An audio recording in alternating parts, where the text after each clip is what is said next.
Wait, you're telling me someone just left you land? It's not just land? 900 acres?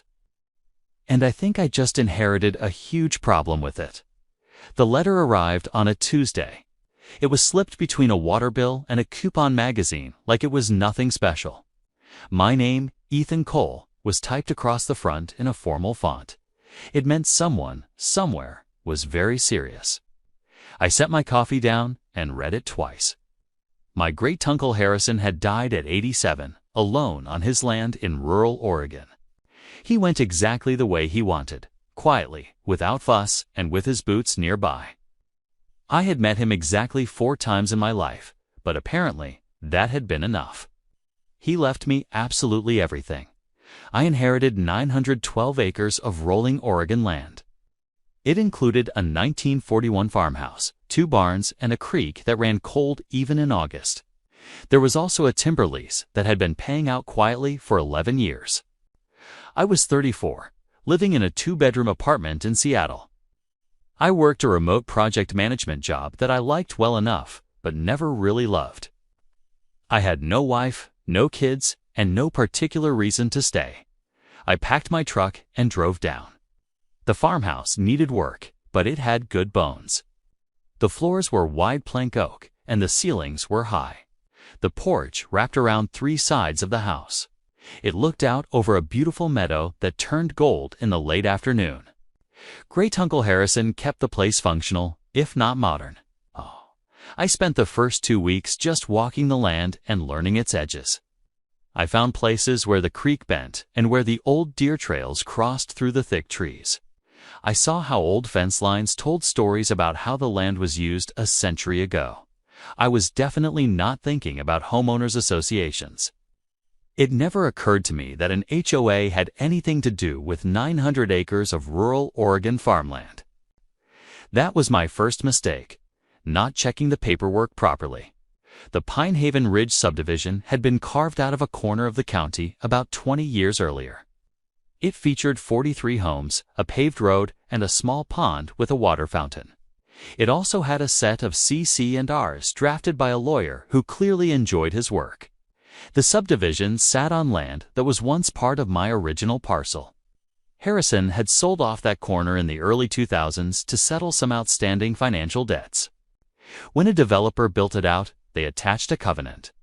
It tied the surrounding acreage to the HOA's jurisdiction for purposes of aesthetic continuity. Harrison had signed it. Knowing him, he probably didn't even read the fine print. I found out about it when Cynthia Sterling knocked on my door. Cynthia was the Pine Haven Ridge HOA board president. She was in her early 60s, dressed in pressed khakis and a crisp collared shirt.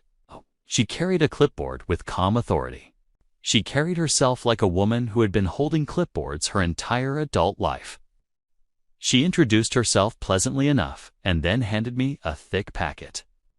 It contained 12 separate violations directed at my personal property.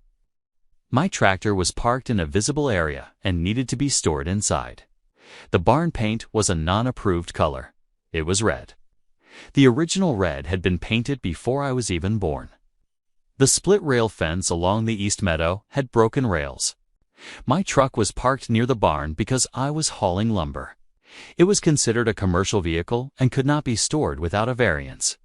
There were more rules, but those were the ones she highlighted with her bright yellow marker. I flipped through the packet and asked her very politely where the governing document said these rules applied to my land. She pointed to a specific clause on page 14 of the CC&Rs. It was labeled Surrounding Parcels. Aesthetic Continuity.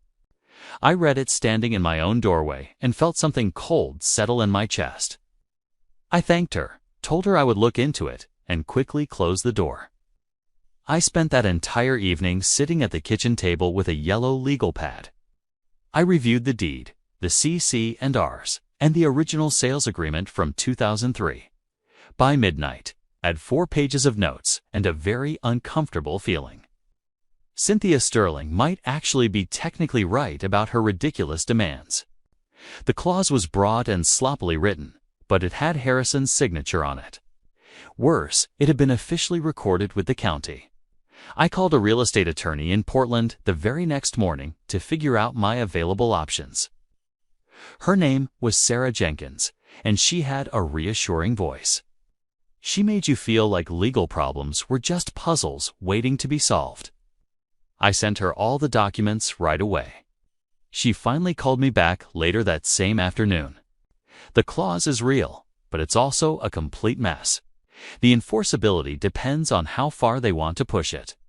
Honestly, if they try to enforce it aggressively, they might not like what we find on the other side of this legal battle. She explained that the HOA's original development had relied on an easement. It went right across the corner of Harrison's land for their stormwater drainage. That easement had been granted informally and was never properly recorded. Technically, it required the ongoing goodwill of whoever owned the surrounding parcel. That was now me. I asked her what that meant practically for my situation. She paused for a moment before giving me the best news I had heard all week. It means you have leverage.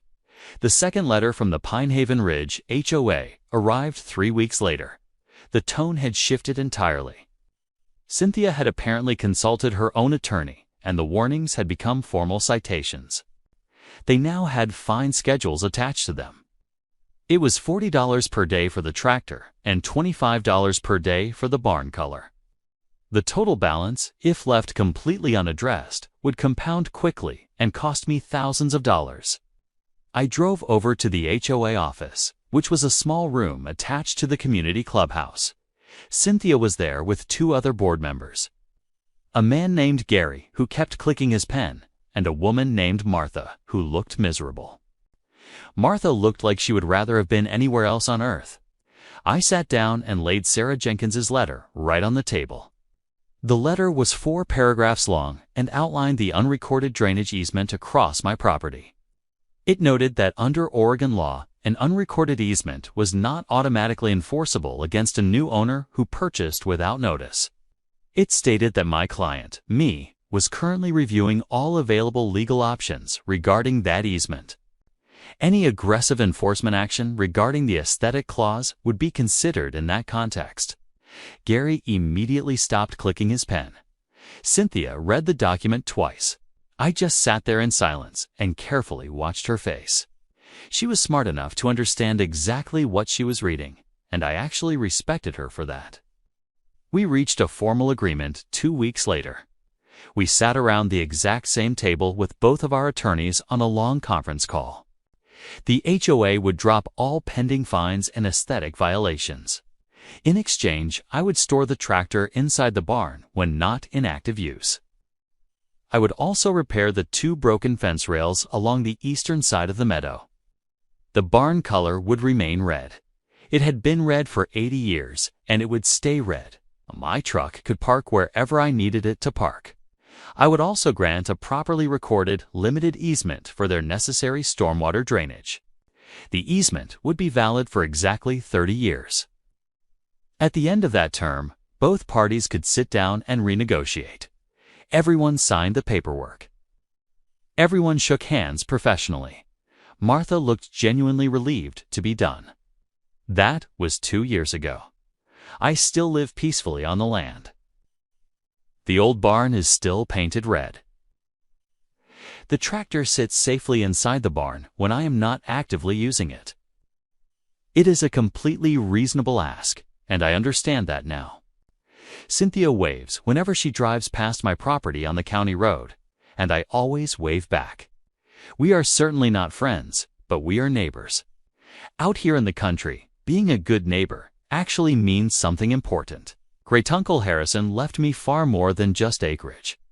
He left me a position of strength and a very hard lesson. Knowing what you own, what it is worth, and exactly where your legal rights begin and end is your only real foundation. I learned that you always have to read the fine print in the legal documents first before making any moves. It is a lesson I carry with me every day, and I definitely will never make that mistake again.